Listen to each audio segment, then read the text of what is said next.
Bonjour. Aujourd'hui, ce que je propose de parler, c'est par rapport à la profession. Tout simplement parce que j'en parlais avec un groupe récemment, par rapport à la profession que j'appelle aussi la notion de mission. Et quand je parle de profession, de mission, pour moi, ça s'adresse aussi bien aux personnes qui sont en âge d'être en activité, mais aussi aux personnes qui sont peut-être à la retraite d'un point de vue administratif, mais qui ont encore des possibilités en termes de créativité et qui peuvent continuer à s'épanouir, alors sous des formes multiples et variables, puisque ça peut être en se redéclarant officiellement, puisque aujourd'hui il y a des possibilités, mais ça peut être aussi sous une autre forme, sous forme de conseil, d'aide, d'accompagnement, donc il y a de multiples formes. Ce que je constate, et probablement que tu as entendu depuis longtemps, où on parle de chômage qui augmente, de crise économique. Or, depuis maintenant 26 ans, j'ai toujours été persuadé, en réalité, depuis que j'ai découvert cette démarche personnelle, qu'en fait, la crise, elle est dans la tête des personnes. Et effectivement, depuis 26 ans, je peux observer que les personnes qui sont dans une dynamique positive, mais vraiment positive, pas en superficie, mais vraiment en profondeur, eh bien ces personnes-là ne connaissent pas la crise. Et ça, j'affirme, je confirme que c'est vraiment une réalité. Maintenant, il y a plusieurs paramètres qu'il est important d'être conscient. Si tu veux retrouver un emploi, ou si tu veux t'épanouir dans ce que tu fais actuellement. Alors tout d'abord, pour moi, ce qui me paraît évident, c'est qu'on n'est pas venu sur Terre comme ça par hasard, mais chaque personne est venue sur Terre pour vivre des expériences particulières, et notamment au niveau professionnel. J'ai toujours expliqué que pour moi c'est évident qu'on est venu sur Terre et qu'on a choisi de venir sur Terre, non seulement pour vivre quelque chose de spécifique, mais ça veut dire aussi qu'il y a une place qui nous est réservée, une place qui t'est réservée, et que si justement chacun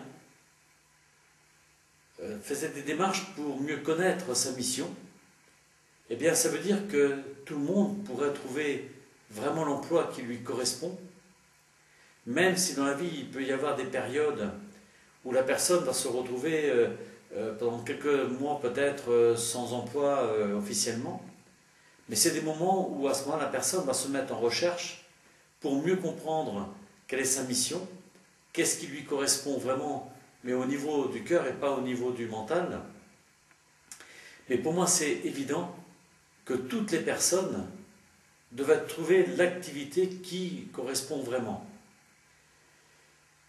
Mais là aussi, pour retrouver donc une activité qui correspond, ça suppose d'être conscient qu'on est relié à la source et que quelque part avant de s'incarner, notre âme a accepté un programme, a accepté un plan en accord avec la source.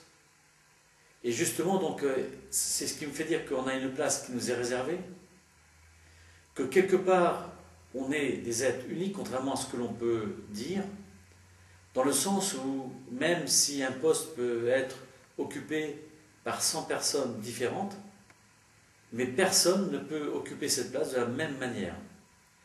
C'est-à-dire que c'est dans ce sens-là que chacun est différent, chacun a quelque chose de spécifique à apporter.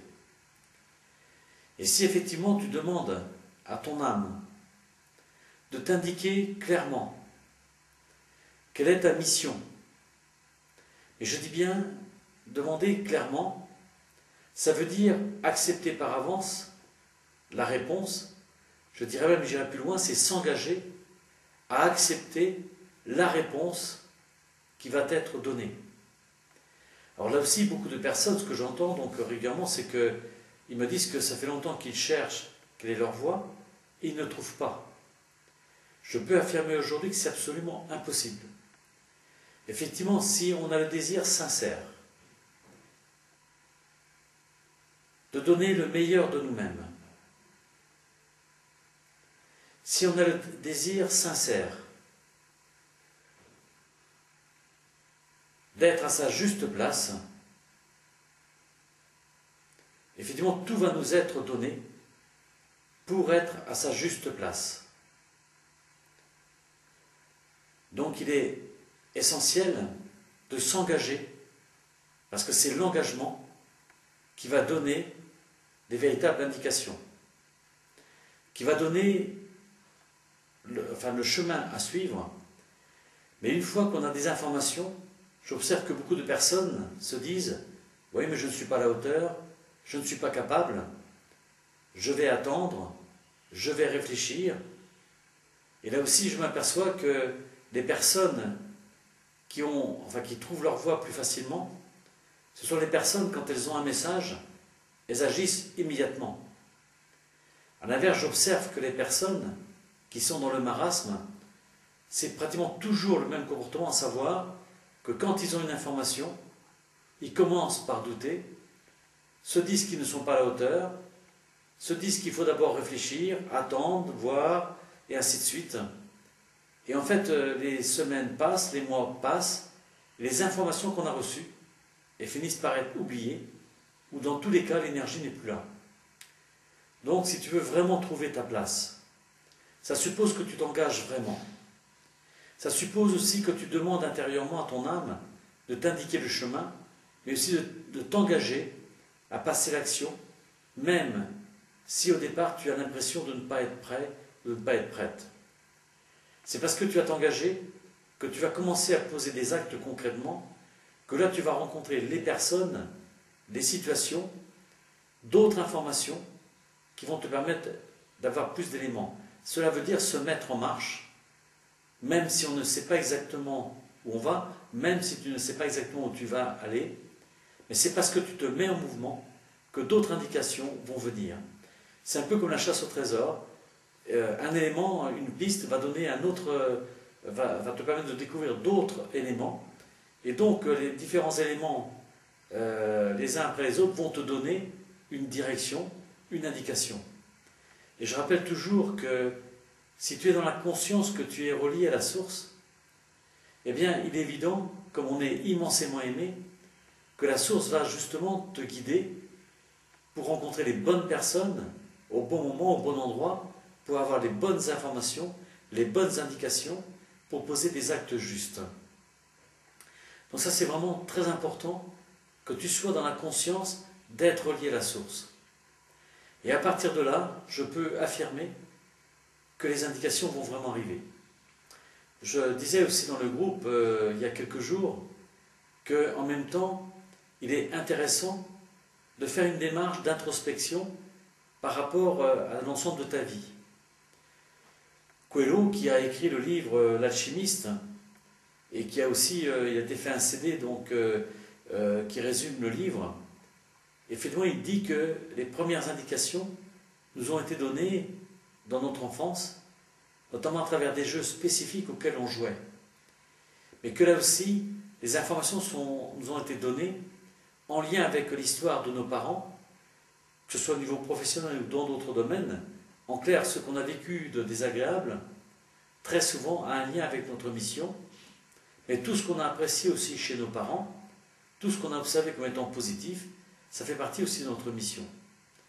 Mais on s'aperçoit également que pendant notre adolescence, on a d'autres informations qui nous sont données, là aussi qui peuvent être agréables ou désagréables au moment où on les a vécues, mais les personnes les choses dont on se rappelle de l'adolescence, de nouveau, ont un lien avec la mission. Et là aussi, j'observe dans tous les groupes où on fait justement, je propose aux personnes de répondre à un questionnaire et de faire un bilan, et quand ils exposent leurs réponses, eh bien, on voit bien que dans la très grande majorité des cas, eh bien, il y a un ou plusieurs fils conducteurs qui se dégagent. Mais il y a aussi d'autres indications. C'est par exemple tout ce qui t'a passionné de l'adolescence jusqu'à aujourd'hui. Et là aussi, ça suppose de prendre le temps d'écrire pour bien comprendre ces différents éléments qui nous ont été donnés. Et puis, il y a aussi actuellement ce que tu vis. Et dans ce que tu vis actuellement, c'est intéressant de voir ce qui te passionne. Parce que certainement, aujourd'hui, il y a des choses qui te passionnent et ça peut paraître des choses simples, mais n'empêche que dans ces choses simples, eh bien, tu peux détecter quelque chose où tu pourras en faire ton métier. Mais il y a aussi d'autres éléments que tu as dû avoir également, qui sont ce qui t'a passionné dans les années qui ont précédé, c'est-à-dire quels sont les livres que tu as lus, quelles sont les émissions que tu regardes plus spécifiquement, surtout les documentaires, c'est les conférences auxquelles tu as participé, c'est quand tu rencontres des amis, de quoi tu parles et qu'est-ce qui te passionne dans ce que tu partages avec les personnes. Donc c'est autant d'éléments qui te sont donnés pour faire le point. Et là, ce que je t'inviterai, donc la prochaine fois j'irai un peu plus loin, mais ce que je t'invite donc d'ici le mois prochain, eh bien c'est peut-être de prendre le temps, quand je dis prendre le temps, c'est peut-être quelques heures, pour justement observer depuis ton enfance jusqu'à maintenant quelles sont les indications que tu as eues pour justement qui sont en lien avec ta mission. Alors c'est vrai qu'il y a un livre que je conseille beaucoup qui s'appelle Découvrir tes trésors. Et dans ce livre où j'explique ce que moi j'ai découvert de mon histoire, et en lisant ce livre, je t'inviterai donc à écrire, non pas un livre, mais écrire ton histoire. Et peut-être qu'en écrivant ton histoire dans les grandes lignes, eh bien, tu vas mieux découvrir ce qui pourrait te plaire, ce qui pourrait te passionner et ce qui pourrait te permettre d'en faire un métier. Voilà, donc pendant ce mois, je t'inviterai tout simplement à faire cette démarche. Et la prochaine fois, eh bien, je te proposerai d'aller un peu plus loin dans la recherche de ce qui pourrait devenir ton métier, un métier passionnant, puisque j'en parlerai. Pour moi, le métier devrait être source de joie, de plaisir, et en fait, donc, quand on est vraiment à sa place, on ne travaille plus, mais on exerce un métier, et un métier passionnant. Voilà, donc je te donne rendez-vous au mois prochain pour aller plus loin dans cette réflexion. Et je te dis à bientôt. Au revoir.